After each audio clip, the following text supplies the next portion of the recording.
जय श्री ओम नमः सिद्धेभ्य।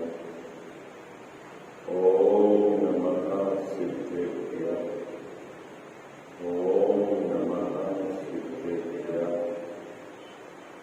ओंकार बिंदु संयुक्तम नित्यं ध्यायं योगिनः कामदं मोक्षदं चैव।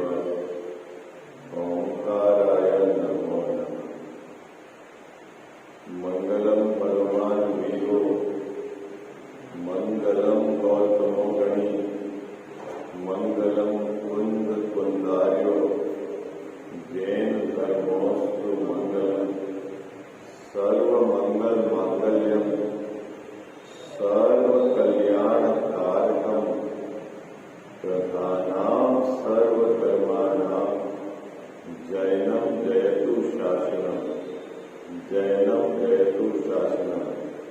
जैनम जयतु शासनम। नमः श्री समयसाराय स्वानुभूत्याश्चकासते चित् स्वभावाय भावाय सर्वभावान्तरेषु। इस भवतरो का मूलधिक जानहु मिथ्या आको कर मूल करिए मोक्ष। करिए मोक्ष। जय हो देव शास्त्र गुरु की।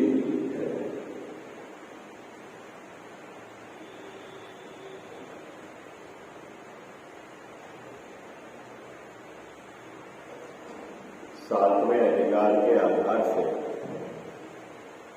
जैन मिथ्या दृष्टि के प्रकरण पर अपन विचार कर रहे हैं। दूसरे नंबर का जो भेद है व्यवहाराभासी मिथ्या दृष्टि,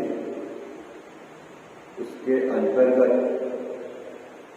परीक्षा रहित आज्ञानुसारी धर्मधारक व्यवहाराभासी मिथ्या दृष्टि, उसके संबंध में यहां विचार चल रहा है। जो जिनेन्द्र भगवान की आज्ञा है, जिसकी परीक्षा करनी चाहिए, बिना परीक्षा करे स्वीकार करता है, तो उसे जैन मत असल से भाषित नहीं होता। ये टोडरमल साहब का यह कहना है। परीक्षा किसकी करनी है? परस्पर विरोध जिन बातों में लगता है उसकी परीक्षा करनी है। परीक्षा कैसे करनी है? प्रमाद छोड़कर परीक्षा करनी है। ठीक है बाबू जी, है ना? कारण क्या है कि कौन सी बात जिनेन्द्र भगवान ने कही है, इस बात की अपने को खोज करनी है। और जो जिनेन्द्र भगवान की बात कही हुई है, उसका निर्णय होने पर फिर उनकी आज्ञा का अनुसरण करना है। इतनी बात यहाँ टोडरमल साहब ने अनेक अपेक्षाओं से स्पष्ट किया। 229 नंबर का पेज है, जहां कल अपन ने प्रकरण छोड़ा था, पुनः आप ग्रंथ में निकाल लीजिए, है ना? सो परीक्षा करने पर जैन मत ही भाषित होता है, अन्य नहीं, है ना? सभी मतों में यदि आप गहराई से विचार करेंगे तो जैसा सच्चा कौन सा मत भाषित होगा? जैन मत ही भाषित होगा, अन्य नहीं। क्योंकि इसका तर्क दिया, क्योंकि जैन मत के वक्ता या जैन मत को प्रतिपादन करने वाले कौन है? कौन है जैन मत को बतलाने वाले? सर्वज्ञ अरहंत भगवान है। जैसा जैन मत को किसने बताया है, किसने प्रतिपादन किया है? सर्वज्ञ अरहंत भगवान है। जैन धर्म का प्रवर्तक कौन है बाबूजी? चलाने वाला कौन है?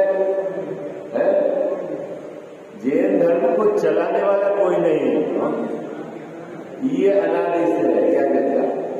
और जैन धर्म का प्रतिपादन करने वाले कौन है? सर्वज्ञ भगवान है, अनंत भगवान है। ठीक है, तो यहाँ कह रहे हैं कि सच्चा क्यों है जैन धर्म अन्य मत की तुलना में? कारण क्या है कि इसका प्रतिपादन करने वाले सर्वज्ञ भगवान है। ऐसा यहाँ टोटल मुझे कितना सुंदर तर्क प्रस्तुत किया है। और वो सर्वज्ञ है और वीतरागी है, तो वो झूठ कैसे कहेंगे? क्या देखा?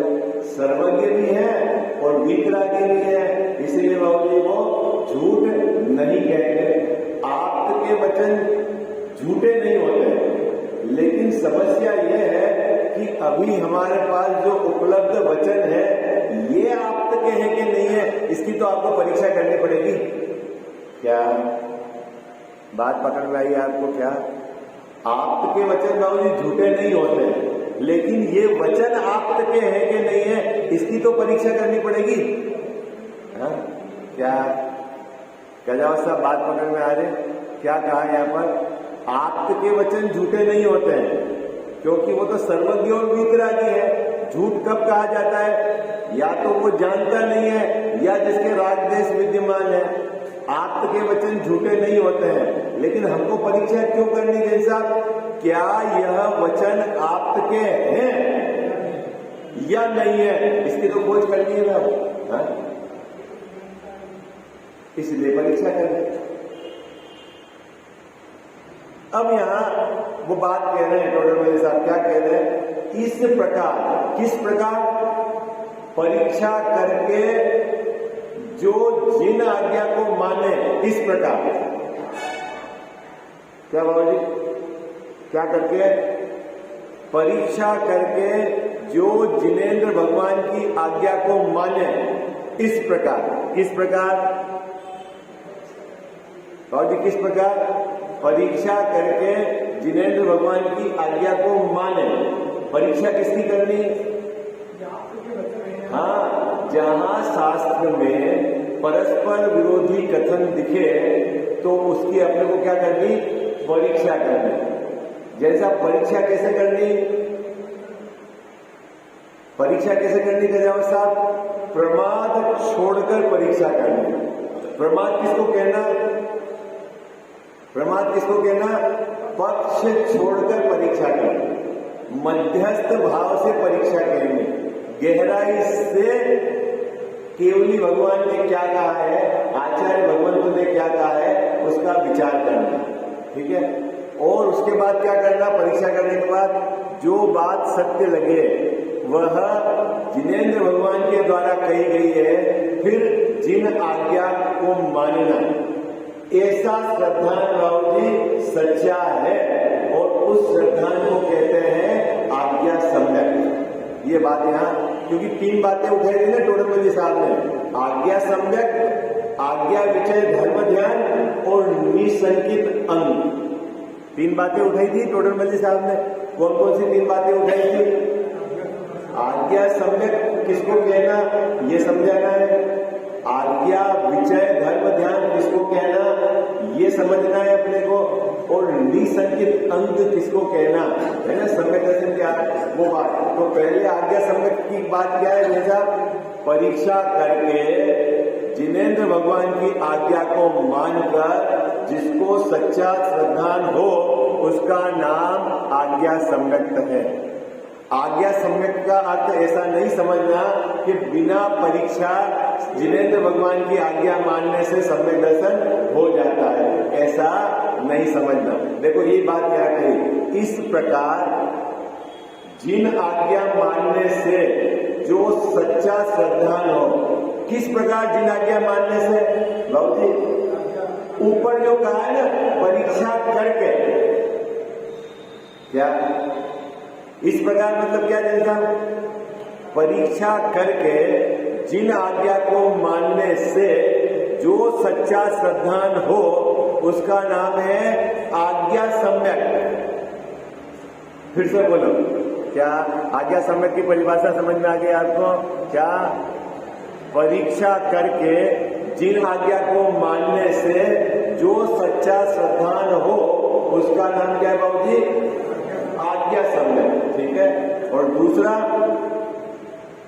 वहां एकाग्र चिंतन, परीक्षा करके जैसा जो बात जिनेंद्र भगवान ने कही है उस बात पर एकाग्र, एक को अग्र कर चिंतन करना, विचार करना, उसका नाम है आज्ञा विजय धर्म। अब परिभाषा याद अच्छे से होगी क्या है? जिनेंद्र भगवान की आज्ञा को मुख्य कर चिंतन करना। लेकिन कैसे मुख्य करके चिंतन करना? भली प्रकार परीक्षा करके, उसका नाम है आज्ञा विजय धर्म ध्यान। अब तो गड़बड़ नहीं होगी, है ना? देखो क्या कहा, इस प्रकार जिनाज्ञा मानने से जो सच्चा श्रद्धान हो उसका नाम सम्यक दर्शन। कौन सा सम्यक दर्शन? आज्ञा सम्यक। ठीक है। और वहां कहां वहां मतलब कहां? कल्याण साहब कहां? बोलो भाई कहां? परीक्षा करके जो आपने बात सही जिनेंद्र भगवान की आज्ञा जो है वो जो स्वीकार की है, वहां एकाग्र चिंतन होने से उस बात को, एक बात को अग्र करके मुख्य रूप से उसका विचार करने से क्या होता है? उसी का नाम आज्ञा विजय धर्म ध्यान है। इसका अर्थ ये मत समझ लेना कि परीक्षा नहीं करके और जिनेंद्र भगवान की आज्ञा को ही एकाग्र करके विचार करने का नाम, चिंतन करने का नाम आज्ञा विजय धर्म ध्यान है। ऐसा नहीं है। ठीक है। इतनी बात तो समझ में आ रही। अब टोडरमल साहब ने इस ऊपर की दो बातें कही। क्या बाबूजी? दो बातें क्या कही? आज्ञा सम्यक किसको कहना और आज्ञा विजय धर्म ध्यान किसको कहना? क्या जैसा? क्या दो बातें कही? आज्ञा सम्यक और आज्ञा विजय धर्म ध्यान। अगर कोई जीव ऐसा समझे कि जिनेंद्र भगवान की आज्ञा को मानना बिना परीक्षा करे और उसको आज्ञा सम्यक कहते हैं, ये बात सच्ची नहीं। और जिनेंद्र भगवान की आज्ञा को एकाग्र करके उसी का विचार करना, उसका नाम आज्ञा विजय धर्म ध्यान है। ऐसा नहीं। गजब की बात। ये क्या चक्कर है? हाँ?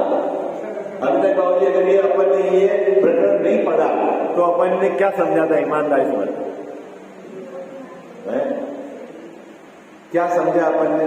कि जिनेंद्र भगवान की आज्ञा को मानना वो आज्ञा सम्यक है और जिनेंद्र भगवान की आज्ञा का विचार करना वो आज्ञा विजय धर्म ध्यान। लेकिन कैसे? कैसे जैसा? परीक्षा करके। ये एक बहुत महत्वपूर्ण बात। ऐसा आपने अभी विचार किया था कभी? बोलो। हाँ, जो शास्त्रों में लिखा है वो सही है, ऐसा मान के अपन उसी का विचार है। अब आपको ये लगेगा कि नहीं साहब, टोडरमल साहब कह रहे हैं, क्या गारंटी की ये बात सच है? ये प्रश्न ये भी तो खड़ा हो सकता है आपका। क्या? एक प्रश्न ये भी खड़ा हो सकता है कि मोक्ष मार्ग प्रकाशक में टोडरमल साहब ने ये बात उठाई है, इस बात की क्या गारंटी की ये सच है? क्योंकि ये भी तो आप ग्रंथ के आधार से मान रहे हो। क्या साहब? ये प्रश्न भी तो हो सकता है। तो टोडरमल साहब ने उसकी गुंजाइश भी नहीं छोड़ी। उन्होंने साथ ही साथ आपको आगम का सपोर्ट इस बात पर दे दी। क्या करा टोडरमल साहब ने? इसी के साथ आगम का सपोर्ट दे दिया, क्योंकि आगम में द्रव्यलिंगी मुनिराज की चर्चा आई है। द्रविलिंगी मुनिराज ने यहाँ क्या समझना, जिनके बाहर में निरतिचार 28 मूल का पालन होता है, जिनके बाहर में 5 पापों से उनने सर्वदेश त्याग किया है, ऐसे मुनिराज, लेकिन उनकी परिणति में धर्म प्रकट नहीं हुआ है, मिथ्या दर्शन है, उनकी बात है। क्योंकि द्रव्यलिंगी मुनिराज तो क्या है, एक चौकड़ी कसाय के अभाव वाले, 2 चौकड़ी कसाय के अभाव वाले, वो भी द्रव्यलिंगी मुनिराज के क्योंकि भावलिंग मतलब 3 चौकड़ी कसाय के अभाव का नाम भावलिंग, ठीक है। लेकिन यहाँ क्या समझना, यहाँ द्रव्यलिंगी किसको लिया है, जिनके एक चौकड़ी कसाय का भी अभाव नहीं हुआ है। लेकिन उनकी क्या विशेषता है उनकी, कि वह जिनेंद्र भगवान की आज्ञा का अनुसरण करते हैं, वह अक्षरशः पालन करते हैं, और 5 पापों से उनका सर्वदेश त्याग हुआ है। क्या देखो कितनी गहरी बात है कि जो है द्रविलिंगी मुनिराज का जो भी उदाहरण है, आपको सिद्धांत को गहराई से समझने के लिए बहुत सपोर्ट करेगा।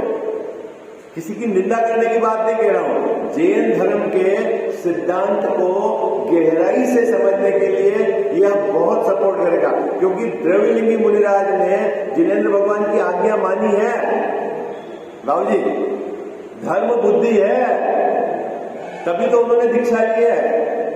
और शास्त्र में जो मुनि का स्वरूप बताया है, उसका वह निरतिचार पालन करते हैं, 28 मूल गुण का निरतिचार पालन करते हैं, 5 पापों से दूर हटे हैं, घर को छोड़ा है, पत्नी को छोड़ा है, बाहर में नग्न दिगंबर दशा है, वन में रहने वाले हैं, सब है जैसा। तो क्या नहीं है कि उनकी परिणति में धर्म प्रकट नहीं हुआ। गजब की बात। क्यों प्रकट नहीं हुआ है, क्यों प्रकट नहीं हुआ है? अब इस प्रकरण के अनुसार कहेंगे तो साहब परीक्षा करके उन्होंने जिनेंद्र भगवान की आज्ञा को नहीं माना है। आज्ञा तो मानी है, लेकिन क्या करके नहीं मानी है? परीक्षा करके नहीं मानी है। 5 पापों का त्याग तो हुआ है, लेकिन कसाय का अभाव नहीं हुआ है। बात पकड़ में क्या? 5 पापों का त्याग है उनके जीवन में, सर्वदेश त्याग है ऋषभ जी भाई साहब, लेकिन क्या है? कसाय का अभाव नहीं हुआ है। और चूंकि कसाय का अभाव नहीं हुआ है, इसलिए उनकी परिणति में धर्म प्रकट नहीं हुआ है। हम सब लोगों के चित्त में एक जबरदस्त भ्रांति है, क्या? कि पाप से बच जाएंगे तो धर्म हो गया। ये भ्रांति अपने को अच्छे से निकालनी है। पाप से बचने की प्रेरणा तो दी है, लेकिन पाप से बचने का नाम धर्म नहीं है। कसाय को मिटना उसका नाम धर्म। आप बात समझ आइए। अब आपको अंतर कसाय और पाप, इसमें क्या अंतर है, थोड़ा सा आपको मोटे मोटे तौर पर समझना पड़ेगा। क्या कह जाए साहब? मैं यहां ऐसा नहीं कह रहा हूं कि पाप में लगे रहो, बिल्कुल नहीं। पाप से बचने की प्रेरणा भी है, उपदेश भी है, और ज्ञानी धर्मात्मा बचते भी हैं।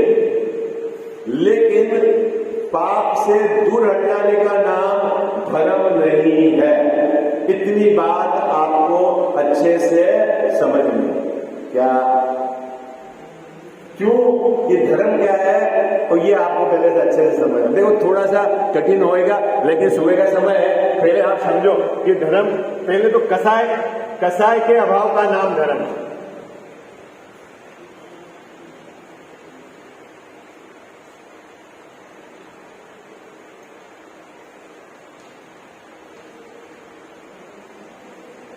और पाप से बचने का नाम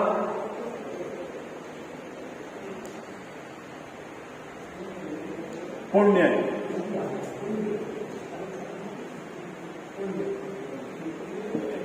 क्या बात पकड़ रही है आपको? क्या जैसा? क्या कसाय के अभाव का नाम धर्म है। और पाप से बचने का नाम पुण्य। क्या अंतर है दोनों में?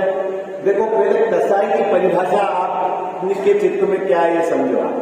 कसाई मतलब क्या है?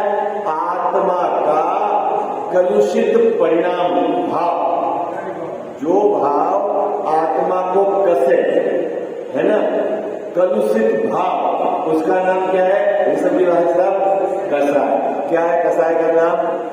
कसाई की परिभाषा क्या है हिंदू अभी जी? आत्मा का कलुषित भाव। अभी प्रश्न ये है कि आत्मा का कलुषित भाव किसको कहना है और कौन सा भाव आत्मा का कलुषित नहीं है, ये अपने को खोज करनी है। क्या कह रहा हूं सर, है ना? कौन सा भाव? जो भाव क्या आत्मा का भाव कौन सा कलुषित नहीं है, ये बताओ। देखो, तो जो शुद्ध भाव है, शुद्ध भाव क्या?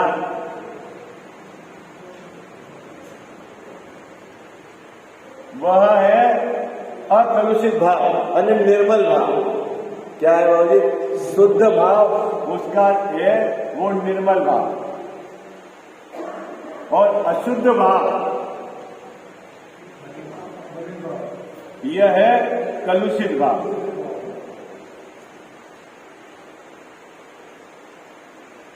दो बात क्या साहब, क्या परिभाषा नहीं कसाई की? जो आत्मा को कसे या आत्मा का कलुषित भाव, उसका नाम है कसाई। ठीक है? तो जो भाव कलुषित है उसको कहते हैं अशुद्ध भाव। क्या कहते हैं बाबू? जो भाव कलुषित है, शुद्ध नहीं है, विकार है, विपरीत है, उसका नाम है अशुद्ध भाव। क्या कह जाओ सर? अशुद्ध भाव का क्या परिभाषा है? जो भाव कलुषित है, विकार है, विपरीत है ना, जात धर्म नहीं है, और जो भाव निर्मल है, शुद्ध है, धर्म है, वो कहलाता है आत्मा का स्वाभाविक भाव। आई बात समझ? तो जो शुद्ध भाव का होना वो तो है भाव की धर्म, और अशुद्ध भाव का होना उसका नाम है अधर्म। इतनी बात समझ में आ गई है? ठीक है? अभी अशुद्ध भाव में भी दो विभाजन है ना? एक शुभ भाव और एक अशुभ भाव। क्या अशुद्ध भाव में भी क्या विभाजन है क्या साहब? शुभ भाव और अशुभ भाव। ठीक है? इसके विभाजन है।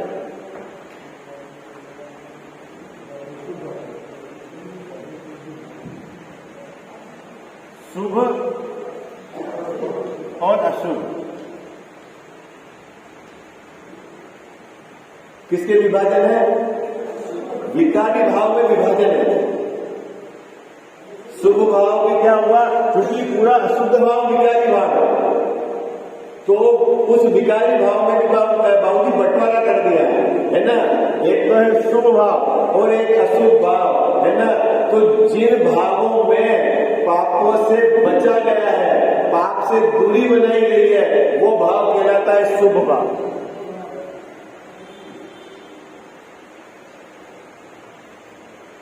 और जो तीव्र पाप वाले भाव हैं वो क्या है बाबू जी? अशुभ भाव। ठीक है? तो ये जो शुभ भाव है ना, ये शुभ भाव पुण्य का कारण है। ठीक है? क्या सर? शुभ भाव क्या है? पुण्य का कारण है, और अशुभ भाव पाप का कारण है। मैं क्या कहते हो, है ना? समझ आई आपको? ठीक है? लेकिन ये भाव और ये भाव दोनों धर्म नहीं है। धर्म तो ये शुद्ध भाव है। इतनी बात समझ में आई? इससे बचने की प्रेरणा है, इसको भी धर्म का एक अंग कहा गया है, उसका भी एंगल में अपन बताएंगे। पहले तो आप इतनी बात समझिए। अभी देखना, कसाय में भी दो तरह का बंटवारा है। ये मिटा दो मैं, यहाँ तो समझ में आ गया आपको, है ना? कसाय में भी दो तरह का बंटवारा है। बहुत शांति से समझना प्रकरण को। एक तो कसाय का बंटवारा आसक्ति के आधार से, किसके आधार से है? आसक्ति के आधार से। और दूसरा बंटवारा है टाइप, प्रकार के आधार से। प्रकार के आधार से होता है बंटवारा क्रोध, मान, माया और लोभ। क्या बाबूजी? किसके आधार से? टाइप। कसाई के टाइप क्या? 4 टाइप से बंटवारा है, क्रोध, मान, माया और लोभ। और आसक्ति के आधार से बंटवारा है अनंतानुबंधी, अप्रत्याख्यानावरण, प्रत्याख्यानावरण और संयम। क्या बात पकड़ में आई आपको? क्या समझ में आई? अरे भाई कठिन थोड़ी है क्या? हाँ भाई सरल है विषय तो। अरे आप बहुत शांति से सुनो, मैं आपको एकदम स्पष्ट हो जाएगा। मैं बहुत सरल तरीके से बता रहा हूँ, फिर कभी विस्तार में इस प्रकरण में चर्चा करेंगे। अभी आप मुद्दा क्या कसाय का किस तरह से बंटवारा है? एक तो है टाइप जैसा और एक है आसक्ति। ठीक है, अब मैं ये मिटा देता हूं, अब उसमें फर्क समझेंगे। देखो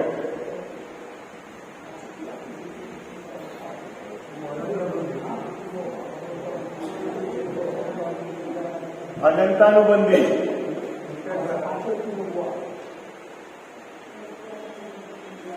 अप्रत्याख्यानावरण, प्रत्याख्यानावरण और संचलन। अभी ये तो 4 बंटवारे हो गए कजावसा आसक्ति के आधार से। मैंने आगे नाम नहीं लिखा। हाँ आसक्ति के आधार। ये अनंतानुबंधी, अप्रत्याख्यानावरण, प्रत्याख्यानावरण और संचलन 4 प्रकार की जो ये बंटवारे हुए, ये आसक्ति के आधार से बंटवारे हुए। ठीक है, अब इसमें टाइप कि अनंतानुबंधी में कितने टाइप की कसाएं हो सकती है? तो इसका बंटवारा यहां है 4, क्रोध, मान, माया, लोभ। ठीक है, और इसके बाद 9 कसाएं और जोड़ लेना। ठीक है, ओके है ना? ये क्या है? अनंतानुबंधी की क्रोध नाम की कसाय, अनंतानुबंधी मान, माया, लोभ और अनंतानुबंधी की 9 कसाएं। ठीक है, ये पूरा है 25 कसायों का। मतलब ये परिवार कैसे बटेगा आपका? 4 चौक 16 और 9 25, ऐसे भी 25 की बात कर रही है। ऐसे आप अभी देखना, अभी तीव्रता मंदता भी होती है इसके अंदर। ये जो 4 प्रकार के कसाय हैं, इसके अंदर तीव्रता मंदता के 6 भेद हैं, जिसको आप लेश्या कहते हैं। क्या? अभी क्रोध नाम की जो कसाय है, क्रोध कसाय भी 6 प्रकार की होती है। तीव्रतम से लेकर तीव्रतम, तीव्रतर, तीव्र, मंद, मंदतर और मंदतम। क्या? किसके बंटवारे हो गए? किसके बंटवारे हो गए? ये जो क्रोध है गजावसा, क्रोध के भी 6 प्रकार के बंटवारे। ऐसे मान, माया, लोभ, ये जो 4 टाइप की कसाएं हैं, इसके भी अपन ने तीव्रता से मंदता में मोटे मोटे 6 विभाजन कर दिए। ठीक है, कितने विभाजन कर दिए बाबूजी? 6 विभाजन। अगर तीव्र क्रोध कहलाएगा तो तीव्रतम क्रोध है ना, उससे मंद वाला है तो तीव्रतर, उससे नीचे है तो तीव्र, उससे नीचे है तो मंद, उससे नीचे है तो मंदतर और सबसे मंदतम। और इनके नाम और कलर के आधार से भी जीवों को समझाया है कि ये जो सबसे तीव्र है ये कृष्ण है, काला कलर है कृष्ण लेशिया है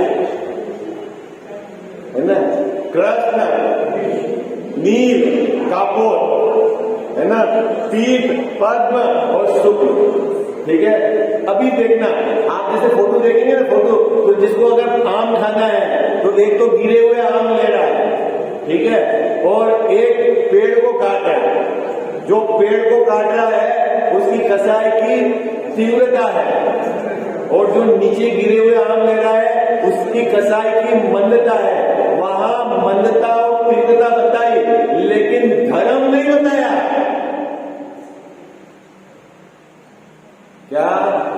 वहां क्या बताया बाबूजी? कसाय की तीव्रता और मंदता का इंडिकेशन है धर्म।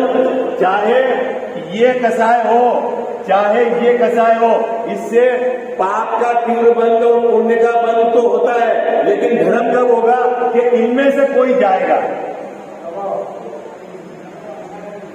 आई बात साहब? धर्म कब होगा? कलावत्ता धर्म की आसक्ति का अभाव होना चाहिए। आई बात साहब? ये घटे बढ़े, इससे धर्म का कोई संबंध नहीं है। इसमें तीव्र पाप का बंध और पुण्य का बंध है, लेकिन धर्म का संबंध कहां से है? धर्म का संबंध कहां से है कि ये अनंतानुबंधी यदि विद्यमान है, ये इस बात की घोषणा कर रही है कि इसके सम्यक दर्शन नहीं है। अप्रत्याख्यानावरण ये घोषणा कर रही है कि इसको देश संयम नहीं है। प्रत्याख्यानावरण ये घोषणा कर रही है कि इसको सकल संयम नहीं है। क्या बात पकड़ रही है आपको? अभी देखना, ऐसा भी हो सकता है कि अनंतानुबंधी में क्रोध की नीचे वाली शुक्ल लेशिया हो, ठीक है, और यहां अप्रत्याख्यानावरण में क्रोध की कृष्ण लेशिया हो। ऐसा होने पर भी बाहर से तो इसके परिणाम बिल्कुल दिखेंगे कि इसको कोई भी क्रोध नहीं है, कुछ भी नहीं है, एकदम बिल्कुल धर्म वाला धर्मात्मा दिखेगा, लेकिन असल में इसके धर्म नहीं है। क्यों नहीं है गजब सर? है?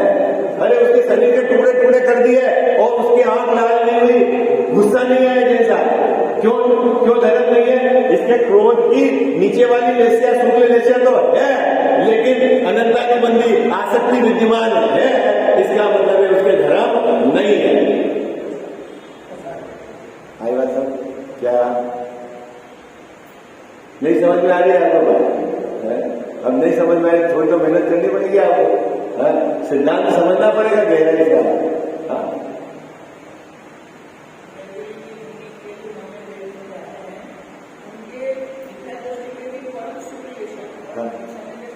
परंतु विख्यातों की भूमिका में नीचे वाली लेशिया रहती है द्रविड़ीनी मुनिराज के, तभी तो 90 ग्रेवेट तक जाता है। लेकिन कसाय का अभाव नहीं हुआ, इसलिए धर्म प्रकट नहीं हुआ।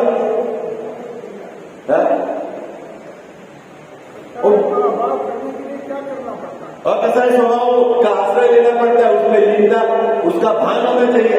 आत्मा का भान नहीं होवे और फिर पाप से बचो बचो बचो बचो तो बचो तो पुण्य हो जाएगा और वो धर्म नहीं होगा। आत्मा का भान अनिवार्य है। आई बात समझ? पूर्व में हमने अनेक बार पाप से तो बचे हैं अपन। आई बात है? वो पाप के अंदर भी बहुत समझने जैसा है। ये पाप से बचना पर्यायगत योग्यता के आधार से चलता है। मनुष्य पर्याय के अंदर, देव के अंदर क्या, अब उनके क्या आनंद होता है देवों के, ये बताओ आपको। देखो अपनी आगे ये मिटा भी आता तो समझ में आ गया आपको। देखो अभी 5 पाप का नाम बता दो। देखो 5 पाप का नाम है ना? हिंसा, झूठ, चोरी, कुशील और परिग्रह। ठीक है गजाल साहब? ओके, ठीक है। अब हिंसा के लिए अपन ने भेद कर दिए, है ना? 4 प्रकार की हिंसा का बंटवारा कर दिया, ठीक है। कौन कौन सी हिंसा का बंटवारा कर दिया? संकल्पी, आरंभी, है ना, उद्योगी और विरोधी, है ना? एक विरोधी, उद्योगी, आरंभी और संकल्प। ओके, ये बंटवारा हो गया ना।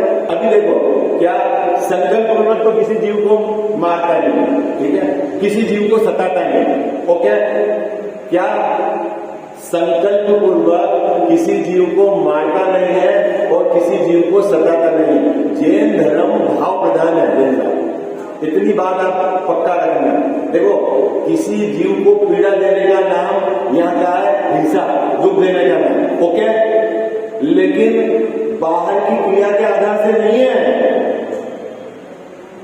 ये बात बिल्कुल आप समझना, भाव के आधार से। आप आपको यहाँ लग गई है, ठीक है, और आप ड्रेसिंग कराने गए कंपाउंडर से और वो आपको घीस के साफ कर रहा है, तो आपको पीड़ा हो रही कि नहीं हो रही है? वो पीड़ा दे रहा है कि नहीं दे रहा है?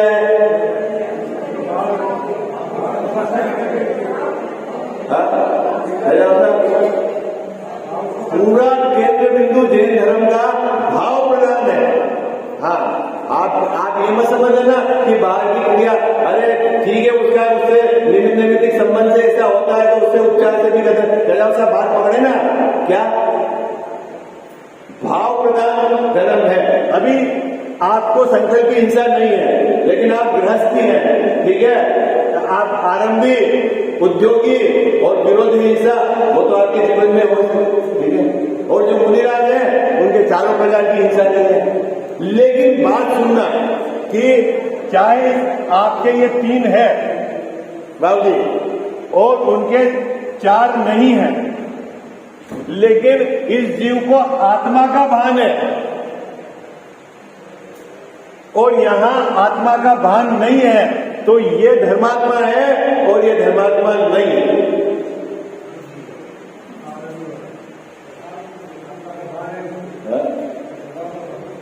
क्या ये सबसे बड़ी हिंसा तो अपनी हिंसा है हिंसा है? आपने अपने को जीव ही नहीं मान रखा है। घटा लोगे आप सब सिद्धांत घटा लोगे। एक मैं कुशिल में घटाऊं, कुशिल में घटाऊं, देखो कुशिल एक तो होता है पर स्त्री का सेवन, एक स्व स्त्री का सेवन और स्त्री का सेवन का त्याग, 3 बात हो गई, ठीक है। ये तो पर स्त्री का सेवन करता है तो महापापी है, वो तो पात्र ही नहीं समय दर्शन का धर्म का, और स्व स्त्री का,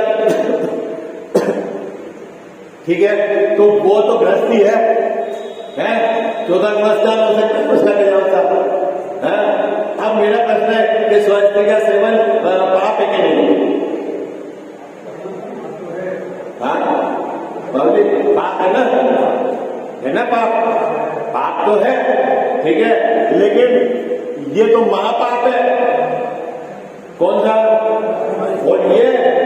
और यदि आप ब्रह्मचर्य से रहो, अपने स्त्री का भी सेवन नहीं करे, त्याग हो जाए तो उत्तम ब्रह्मचर्य। अगर आप छोड़ के, अभी सुनना मुद्दे वाली बात, ये कोई जीव पर स्त्री का सेवन भी नहीं करे, ठीक है, अपनी स्व स्त्री का भी त्याग करके और नग्न हो जाए, लेकिन अपनी आत्मा का भान नहीं है,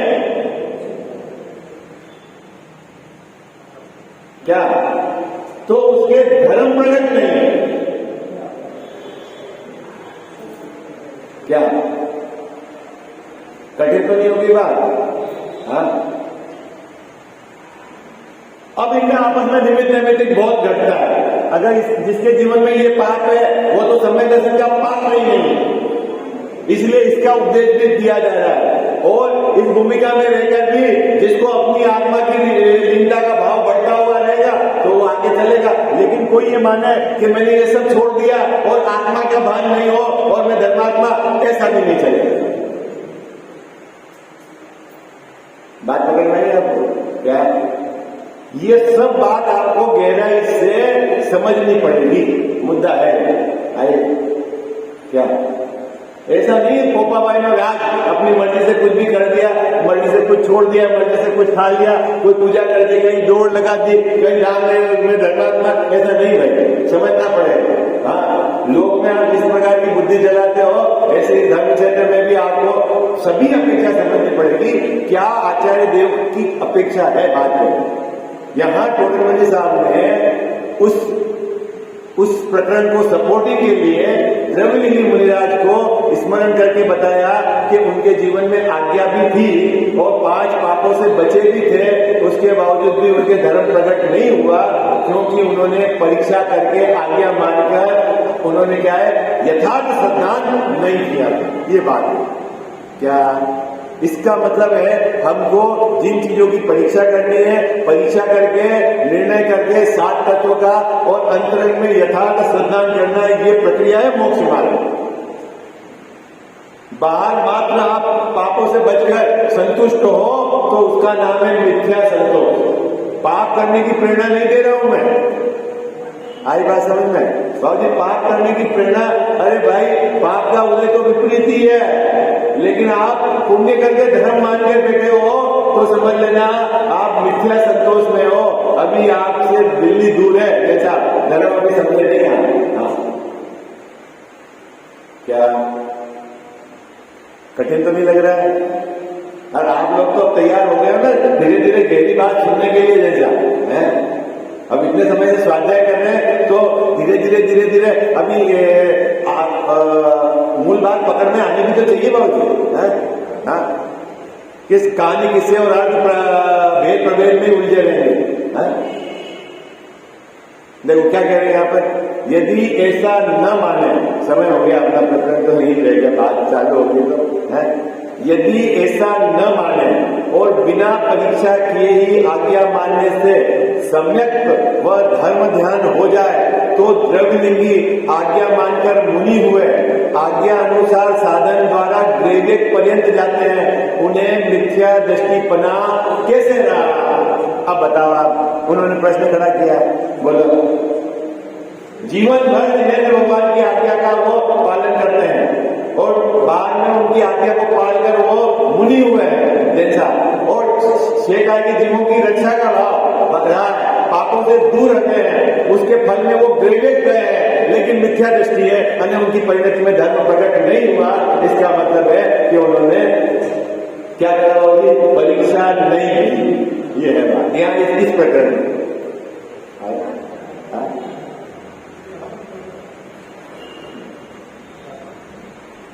इसीलिए अब आपको सार समझा रहे हैं थोड़े मेरे साथ, अपन सार पढ़ लेते हैं फिर इसकी आगे क्या चर्चा करेंगे। इसीलिए कुछ परीक्षा करके, क्या शब्द डाला है साहब?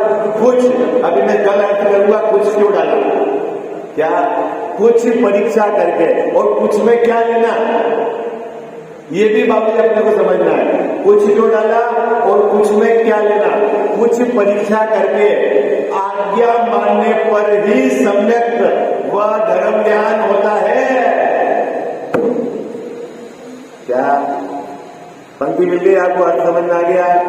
कल अपन इस पर विचार करेंगे। लोक में भी किसी प्रकार परीक्षा होने पर ही पुरुष की प्रतीति करते हैं।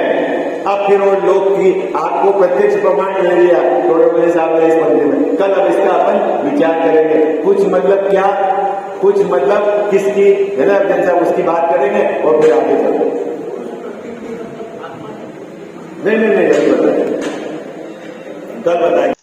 जिनवाणी जग मैया जन्म दुख मेट दो, जिनवाणी जग मैया जन्म दुख मेट दो, जन्म दुख मेट दो, मरण दुख मेट दो, जन्म दुख मेट दो, मरण दुख मेट दो, जिनवाणी जग मैया जन्म दुख मेट दो।